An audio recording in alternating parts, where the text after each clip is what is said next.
লা ইলাহা ইল্লাল্লাহ। মায়ের নাম ছিল আলী মাধব, এখন কি নাম দেওয়া হয়েছে আপনার কোনো? ওমর ফারুক। ইসলামের দ্বিতীয় খলিফা ওমর ফারুক। এই ওমর ফারুকের সম্পর্কে অনেক আলোচনা করেছি। তিনি কি সাহসী ছিলেন নাকি ভীতু ছিলেন? সাহসী ছিলেন না ভীতু ছিলেন? আমরা চাই আল্লাহ তাআলা এই মাধব ভাইকে, যিনি এখন বর্তমানে ওমর ফারুক নাম দিয়েছেন, ওমর ফারুকের মতো আল্লাহ তাআলা তাকে কবুল করেন। সকলে আমিন। আল্লাহ তাআলা তার দ্বীনের খেদমতকে কবুল করুন। আমিন। ইসলামের ছায়াতলে এসে তিনি যেন বাকিটা জীবন পার করতে পারে, আল্লাহ তাআলা যেন তার বাকি জীবনের সমস্ত গুনাহ কাটাগুলো মাফ করে দেয়। সকলে বলেন আমিন। আমাদের যেহেতু সময় হয়ে গিয়েছে, আমরা বেশি দিকে যাব না।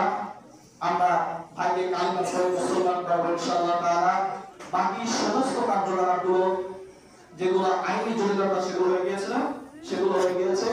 আমরা এখন কালিমা পড়ব। সকলে আমার সাথে সকলে পড়বেন।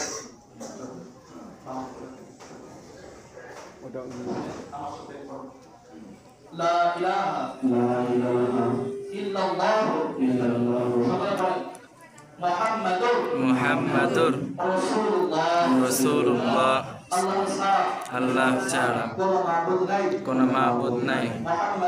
মুহাম্মাদুর রাসূলুল্লাহ সাল্লাল্লাহু আলাইহি ওয়াসাল্লাম। আল্লাহ তাআলার প্রেরিত রাসূল।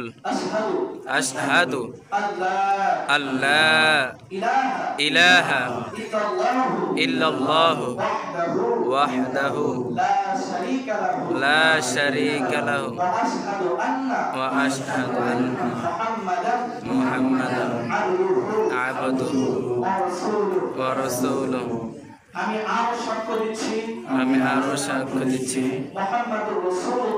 মুহাম্মাদুর রাসূলুল্লাহ সাল্লাল্লাহু আলাইহি ওয়াসাল্লাম আল্লাহ তাআলার প্রেরিত বান্দা ও রাসূল। প্রিয় ভাইয়ের জন্য আমি মন থেকে দোয়া করি, আপনারা সকলে দোয়া করবেন। আল্লাহ তাআলা তার এই দ্বীনের খেদমতকে কবুল করুক। তিনি আমাদের মাঝে থেকে যেন দ্বীন প্রচার করতে পারে, এই দ্বীনের ভিতরে থাকতে পারে। আল্লাহ তাআলা তার এই খেদমতকে কবুল করুক। সকলে পড়েন আমিন।